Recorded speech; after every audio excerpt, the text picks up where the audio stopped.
example, there's been a lot of talk about our mutual friend Stephen Edgington's very, very good and probing interview with Farage on GB News, in which I thought Farage did have some good moments. I must say, I thought his gloss on Enoch Powell's political career was very good and very measured and very even-handed, and he didn't engage in what has come to seem like a rather obligatory disavowal of Powell in a way that someone like Rees-Mogg does, and whenever he's asked about these sorts of questions. So I did think Farage had some good moments, particularly towards the end. But you've noticed a particular softening of rhetoric, Connor, and I think lots of people have, on the deportations point, particularly in light of what Reform wrote in their own contract with the People, their version of a manifesto, only 3 or so months ago. Yeah, the specifics in the contract to the People were that Reform were going to deport every foreign criminal in Britain's prisons at the end of their term and ensure that deportations were mandatory for every single crime except a small minority of non-violent crimes. I think it should just be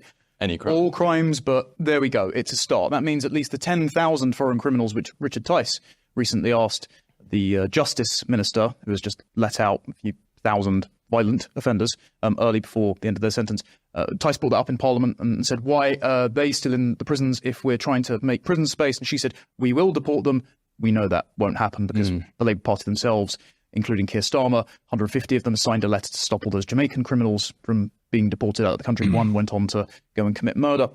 Anyway, point being, Reform said during the general election they were going to deport all of those people. And then the general promise as well was that Channel boats will be intercepted and turned back to France, and they will use the power of the Royal Navy if necessary. And that is the kind of strength that nobody had seen, and it got people like my generally politically uninvolved parents, who have just gone to the local high street and seen visually demographic change, excited. So they decided to go and vote for Reform. And in the Edgington interview, when Stephen Edgington said, will you commit to mass deportations?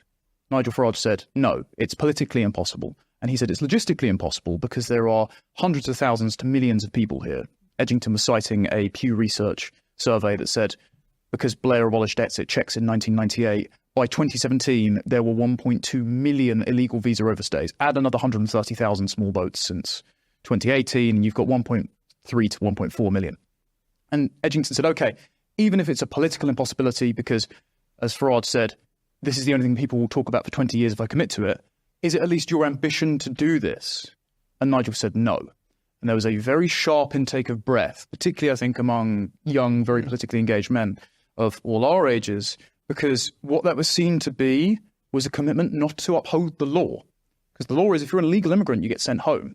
And it seems like at a time where the AFD are making ground, National Rally are making ground in France, the Freedom Party in the Netherlands, Sweden Democrat, the coalition between the Sweden Democrats and the more centrist government, they're actively experimenting with remigration. This is 10 years ago. Bernie Sanders was pointing to Sweden as a model for kind of humanitarian, compassionate politics. Now they're openly experimenting with these sorts of things that wouldn't have been counted 10 years ago. It goes to show how quickly public opinion can change. Well, Trump also used the word remigration last week to describe his immigration policy of a promise of the largest deportation effort in American history. I mean, remember Eisenhower in the 50s, which for millions. Yeah, sent back almost 1 million people. Yeah. Trump's going to do even more than that. It's no shock because under the Biden administration alone, 12 million illegal border crossings have happened. Trump estimates it's higher than about 20. But that means that if all these people are making political hay on the issue of mass deportations, why is Farage slowly backing off? Because I would wager that actually he would win a lot more support among the young men who he has as a potential voter bloc but hasn't necessarily convinced yet, if he went for that. This is crucial. Any right-wing party in Britain that wants to stand as a genuine opposition to the kind of governing regime that we've had for the better part of 30 years in this country must, as a statement of intent, commit to deporting every single illegal immigrant who currently resides in this country. As I read the same report that you just cited that said in 2017, maybe 2018, there were as many as 1.2 million illegal migrants settled in Britain.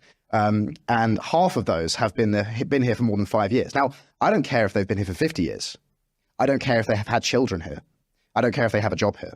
If they're an illegal migrant, they have to be deported. And no party that, a party that does not commit to that cannot be regarded as truly being the opposition. Because what that means, regardless of whether you signal against illegal immigration, say that you're going to stop the boats and all the rest of it, if you are prepared to grant de facto amnesty to the millions of illegal migrants who currently reside here, then your words are empty. And only when either Reform or even the Conservative Party, as you said, you mentioned Jemrick already, who has, I've been actually quite impressed by his signalling recently.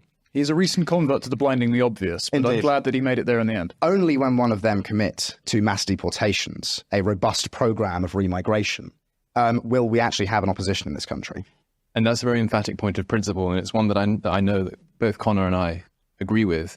But the other point to make here is that this is not like it's not as though this is a you win on conviction but you lose on pragmatism. You actually they're beautifully in harmony here. Yes. The other thing as well is that it doesn't take too much in the way of political courage, because as Connor and I have just been laying out, there are plenty of precedents both on the continent and in North America for this. It's not as though Farage is sort of ploughing this lone furrow. Which does take political bravery, and political bravery is of course a virtue. But you need to pick and choose when you're going to exercise it. I think this would be predominantly a vote winner. It would get people off the sofa. Go on. Well, on that point, me and Connor did a panel at the Reform Conference, which was normally about digital campaigning. And did you talk much about digital campaigning? We did. No, we had it was an extremely enjoyable panel. We spoke a lot about the importance of social media and digital communications on politics in this day and age. And this is something that Reform have been very strong on. But in the Q&A section, inevitably, we got onto wider issues. And one of the questions that we were asked was, what is one area of messaging, one area of policy that you think Reform should either improve on or embrace or whatever? And there were 5 of us on the panel. Each of us said some variation of mass deportations. And the reaction of the crowd was, it told you all you needed to know. It was thunderous applause.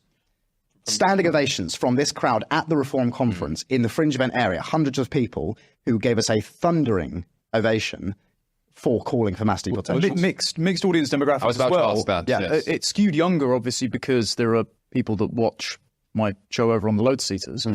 It was a young chap who had asked this question. Yes, he it said was. it in one sentence, just to keep it concise. And so I just said, mass deportations. Yes. Stopped. And you said, yes, a robust plan of remigration.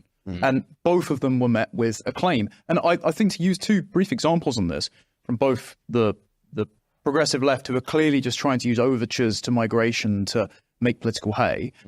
Olaf Scholz, which Farage himself referenced, is providing payments to Afghans to return home. We keep hearing, even from Farage in a recent September 10th immigration debate in Westminster, how we can't negotiate with the Taliban, so we need a third-party place to hold these migrants.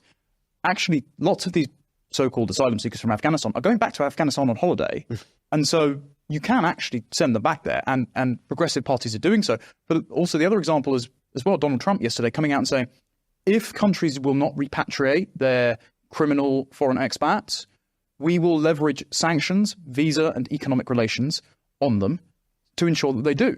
And I think this is perfectly acceptable for developed economies, with Britain, hopefully with some economic reform, being a prosperous trading partner, to do this. It just requires political will.